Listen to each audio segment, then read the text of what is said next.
Welcome to Wrong Time Watch.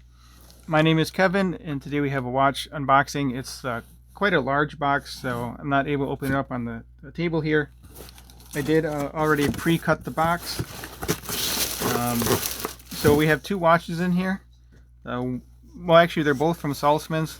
One is on loan, and the other one they said I can give away. So we'll be doing a giveaway at some point in the future here. So yeah, they reached out to me the other day, asking if there's anything I want to check out. I said, yes, of course. Always interested in checking out some watches. And I have not had much time with Aquaracers. I've seen them on other people's wrists before, but haven't really handled them too much. So I asked for a Heuer Aquaracer, and this watch here, they said I can give away. So like I said, we'll do that at some point in the future. So let's check out the Aquaracer first, and then we'll take a look at this guy here.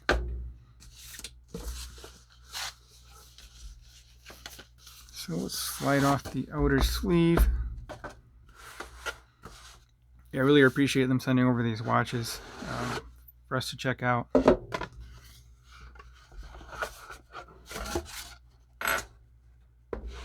Alright, so here's the outer box.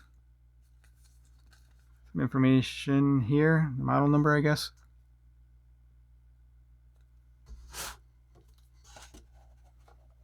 So let's set this, I don't know where we'll set that, over there, I guess. Oh yeah, cool. Cool looking watch.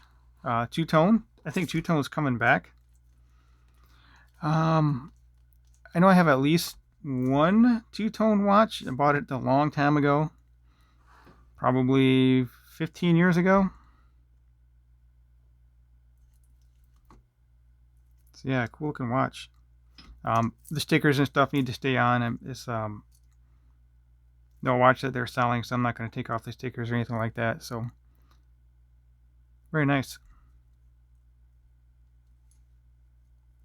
It almost kind of looks like an integrated bracelet watch. I believe this is 41 millimeter.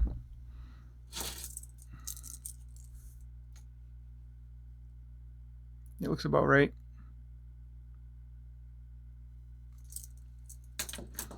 I've been somewhat thinking about buying a gold watch. I don't know why. I don't really like gold, but I just have an inkling or a push to get a gold watch. So maybe I'll get a two-tone watch one of these days. Really like to get the Rolex GMT root beer, but those are, I think, 15,000 some odd dollars now. They used to be 14, like 14.1, but then the prices went up. So anyway, let's wind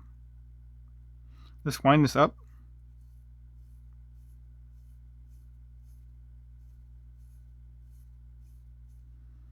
Move the handset. Yeah, I know 15,000 is a lot of money for a watch, but actually they're trading for more than that. So I don't know, but still a lot of money to put in one watch. Maybe one day.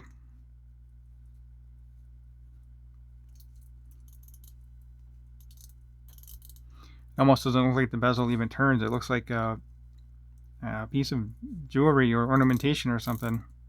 Cool looking watch.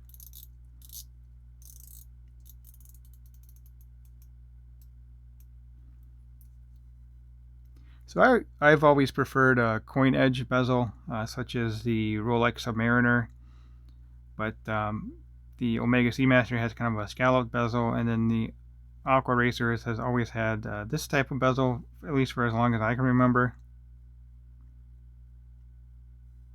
You know, let me zoom in on the dial here. It does have a date magnifier like a Rolex Submariner. The hands and indices are gold as well. And actually the dial kind of reminds me of a Omega Seamaster with their ceramic, laser cut ceramic dial. But this bezel is definitely unique to the TAG Heuer Aquaracer. Nice high polish on the sides, brushed on the top. Bracelets brushed on the top with a polished center link.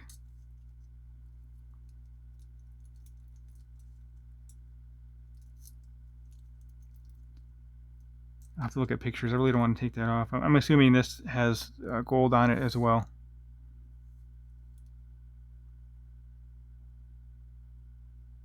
All right, let's get this on wrist and then we'll get to the other box. Sorry, taking a little bit too long with this unboxing here.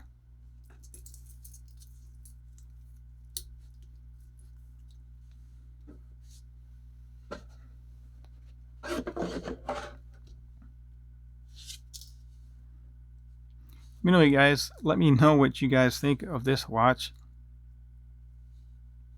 and two-tone in general.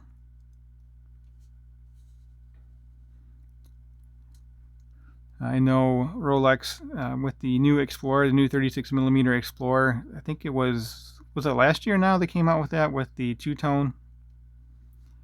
Yeah, I don't know about the Explorer with two-tone, but it's kind of growing on me. But anyway. Alright, so I do like you just have dual pushers here. You don't have the safety class to mess around with. And I think this would be secure enough for this type of dive watch. Actually, it has a dive extension too.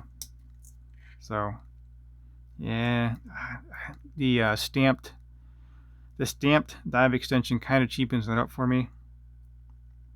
Reminds me of a cheaper bracelet on my Seikos. Yeah, I wish I didn't pull this out. Actually, we'll just put that back in there. All right, let's set that off to the side and check out the Szanto. I had one of these watches in a while ago. It was a huge, I think it was called the Szanto Huge Big Diver or something like that. It's like a puzzle box. Oh, this is a cool looking watch. Kind of looks like a pilot watch with the knurled bezel.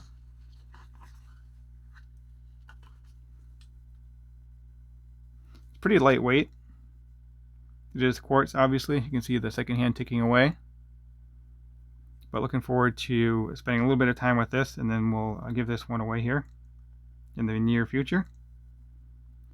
It's 100 meter water resistance, 316L stainless steel, Japan quartz movement. Just make sure what model this is. The Z is silent. Szanto. Okay, I guess I was saying it wrong. Szanto. Hey, that's great that they have it right on there. It tells you how to pronounce the name of the watch, the brand of the watch. Szanto. All right.